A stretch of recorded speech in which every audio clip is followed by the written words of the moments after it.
مفيش اتم، معكش فلوس، معكش حتى موبايل، كل اللي معاك شويه تمر وعايز تشتري سمك، هتعمل ايه؟ خليني اصدمك يا صديقي واقول لك ان ديت كانت بدايه التداول او اول ظهور للتداول في التاريخ.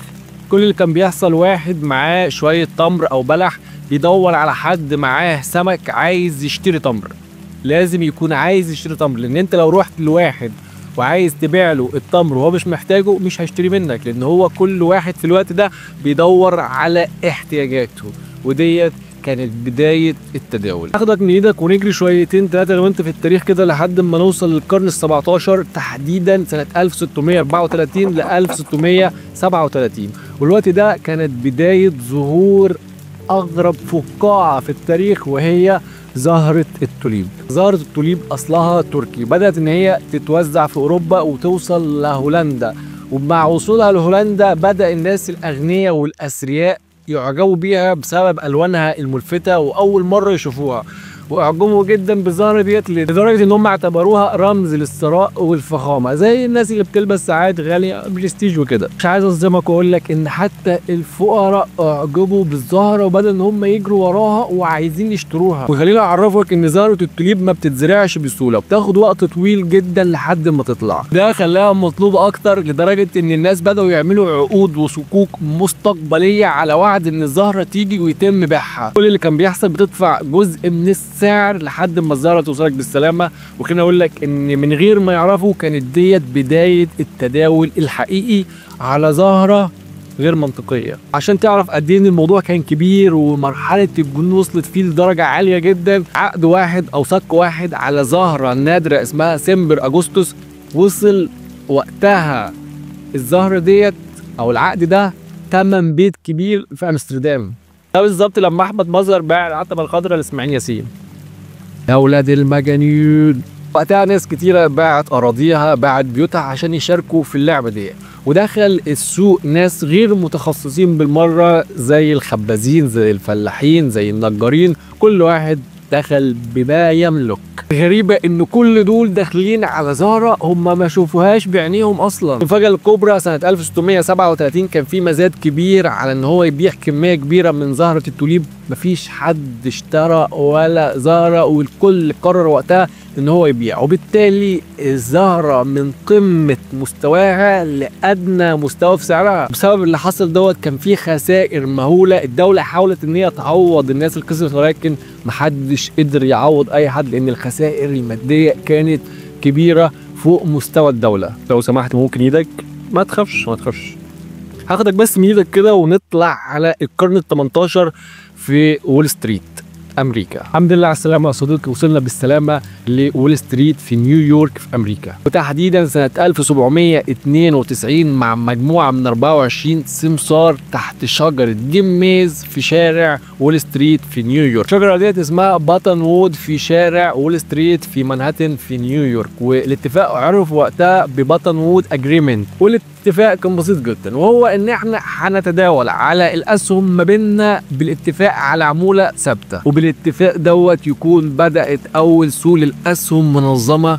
في امريكا. الاجتماع ده تطور يا صديقي وظهر بعدها كان اسمه بورصه نيويورك، ظهر سنه 1817. المبنى الرسمي تم تاسيسه سنه 1865 واصبح مع الوقت قلب الاقتصاد العالمي. اخدك بقى من ايدك ونروح للكوارث اللي بتحصل بعد اي حاجه بتحصل، وهو الكساد العظيم سنه 1929. في العشرينات الناس كانت بتستثمر في الاسهم بطريقه مجنونه لدرجه ان البنوك بدات ان هي تدي قروض للي عايز يستثمر في الاسهم. يلا بينا. 24 اكتوبر 1929 الانهيار، الخميس الاسود. الكل قرر يبيع مره واحده ومفيش حد بيشتري. ايام قليله مليارات طارت في الهواء، ناس انتحرت واقتصاد العالم كله دخل في ازمه. الكساد العظيم اللي استمر لحد الحرب العالميه الثانيه. تعالى اسرد لك شويه قصص حقيقيه ليها علاقه بالموضوع. اول واحد معانا هو جيسي ليفرمور، اسطوره وول ستريت. الراجل ده كان عبقري في التحليل الفني وكسب 100 مليون دولار، اي ما يعادل حاليا اكتر من مليار دولار، ولكن